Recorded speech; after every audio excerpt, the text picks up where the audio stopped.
Welcome back to Poorly Educated Today in the News. Boy howdy, folks. If you ever wanted to see America run like a Walmart scooter with 3 wheels missing and 1 wheel replaced with a pizza pan, congrats. February 2026 is your month. Everything's fallen apart faster than my cousin Randy's 3rd marriage, and somehow the weather, Congress, and the global military-industrial complex are all taking turns stomping on the gas pedal. So let's get into it before something else collapses. Probably my Wi-Fi bill because the government forgot to pay it. Segment 1. DHS shutdown meets apocalypse weather. Now I ain't saying the government shut down at the worst possible moment, but the very same minute DHS funding hit zero, tornadoes started dropping out of the sky like God's own claw machine finally hitting jackpot. TSA is furloughed, FEMA ain't allowed to reimburse nobody, and CISA, the cyber folks, are running on like 3 interns, a Chromebook, and whatever coffee grounds they can scrape off the floor. Meanwhile, a storm rolled across the South from Texas to Florida like it had a personal vendetta. Georgia and North Florida were practically dared to stay in one piece. Flash flooding, straight-line winds, hail the size of emotional baggage, the whole buffet. And the states keep calling the White House like, "Hey, we need help," and Washington's like, "Sorry, we're on recess. Leave a message after the beep. Beep." I swear, only our Congress could schedule a vacation in the middle of a disaster with the same confidence as a toddler walking around with a juice box he ain't paid for yet. And just to make things spicy, FEMA's got $7 billion, but legally can't use it. It's sitting there like a big old pile of Monopoly money, while Texas is floating down I-35 in inflatable pool flamingos yelling, "We're doing our best." Man, if this ain't the most American thing I've ever seen, somehow broke and wealthy at the same time. Segment 2. Trump's new $5 billion Board of Peace, now with optional armies. All right, strap in. President Trump announces the new Board of Peace, which sounds like a PTA committee until you realize it's actually a global reconstruction club for Gaza, where the admission fee is $1 billion. That's right. Forget buying Twitter. The real flex now is buying yourself a permanent seat at International HOA Middle East Edition. Members include billionaires, foreign ministers, and Tony Blair wandering back in like he left his keys in the war on terror and just remembered. Indonesia said they're ready to send 8,000 troops to help stabilize Gaza. 8,000. That's enough people to form a small city, or, in Florida terms, enough people to complain about the humidity at the same time. Trump says Hamas must fully and immediately demilitarize, which is like telling a raccoon in your attic to politely remove itself while also returning all stolen items. Tough sell, buddy. And let's not ignore the power move, skipping the United Nations entirely. This is America forming its own international Avengers team, where every superhero's power is money and access to private jets. I'm just saying, any peace process that involves Jared Kushner, a Qatari intelligence chief, and the CEO of Apollo Global Management is going to be something. I don't know what, but something. Segment 3. The USS Gerald R. Ford crashes the Middle East party. Next up, America decided one aircraft carrier wasn't enough, so we sent the USS Gerald R. Ford, the world's largest floating knock-it-off sign, straight to the Middle East. This was after Iran didn't show up to peace talks in Oman, which is basically the diplomatic version of getting stood up at Applebee's. So now we got 2 full carrier strike groups posted up by Iran, like mall cops trying to intimidate teenagers loitering outside Hot Topic. This move is either a masterclass in geopolitical pressure, B, the world's most expensive do-something gesture, or C, the military version of my Uncle Earl revving his truck engine to prove he's still got it. 3 weeks from now, the Ford will arrive right next to the Lincoln, and buddy, if you thought traffic in the Suez Canal was rough before, wait till 2 city-sized floating airports start parallel parking.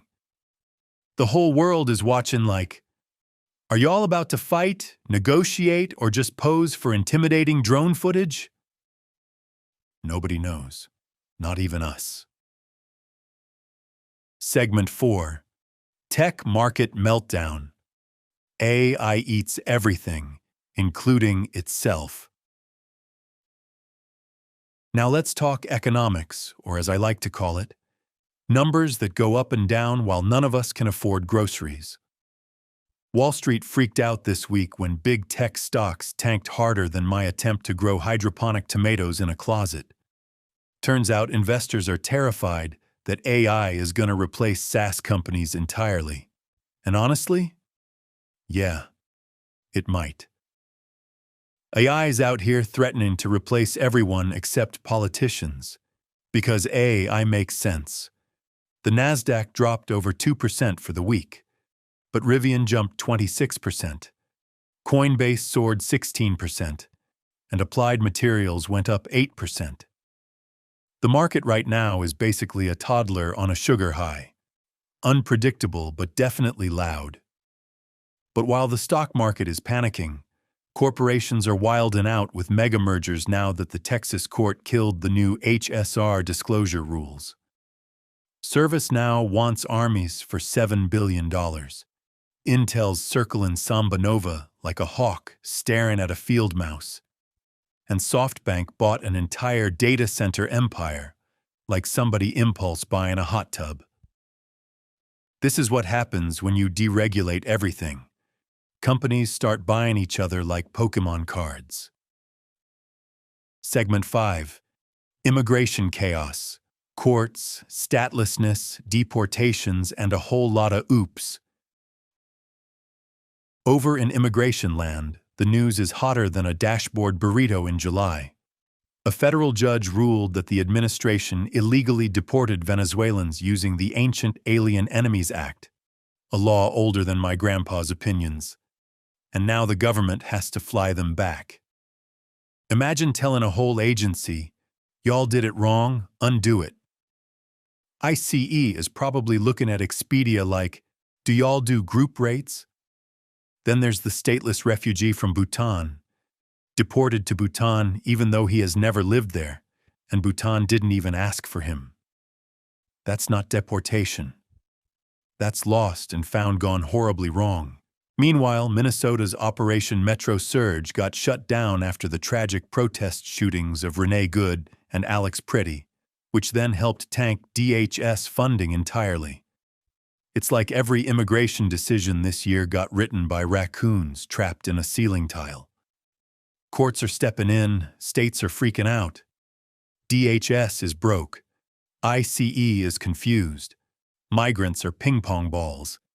And America is looking around like, who exactly is driving this bus? Spoiler: no one. The bus is on fire and rolling downhill.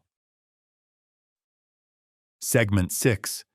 America escapes the chaos with sports, Olympics, Grammys, and cars turning left. And to wrap it all up, in the middle of global crises, Americans did what we do best. We turned on the TV and watched other people do impressive things while we ignored our problems. The Seahawks won the Super Bowl with a defense so good, it made the Patriots look like they were trying out for a middle school team. The Olympics saw Chloe Kim get dethroned, Jordan Stoltz skate like a caffeinated bullet, and Ilya Malinin land 5 quads, which is 5 more than I can land without spraining something. Then the Grammys gave Album of the Year to Bad Bunny, the first Spanish-language winner, and he used his speech to roast ICE on live TV.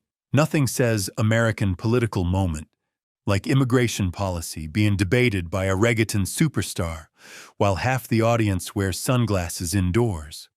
And Daytona got delayed because NASCAR looked at the storm forecast and went, "Yeah, we're not racing through that." Meanwhile, Kyle Busch took pole position for the first time ever, probably because the rain scared away all the Daytona ghosts. It's wild. The world's burning, the government's broke, the Middle East is bracing for impact, AI is eating the economy, and America still said, "Hold up, I gotta watch a dude land flip number 5. In conclusion, February 2026 is America at its most America. Storms everywhere, money nowhere, judges yelling, Congress on vacation, billionaires forming a peace squad, carriers sailing toward tension like it's Black Friday, and the entire population distracting itself with football, Grammys, and shiny Olympic medals. So stick around, keep your boots on, and keep your head down, because whether it's the weather, Congress, or AI, something is coming for us next week. And we'll be right here to cover it on Poorly Educated Today in the News.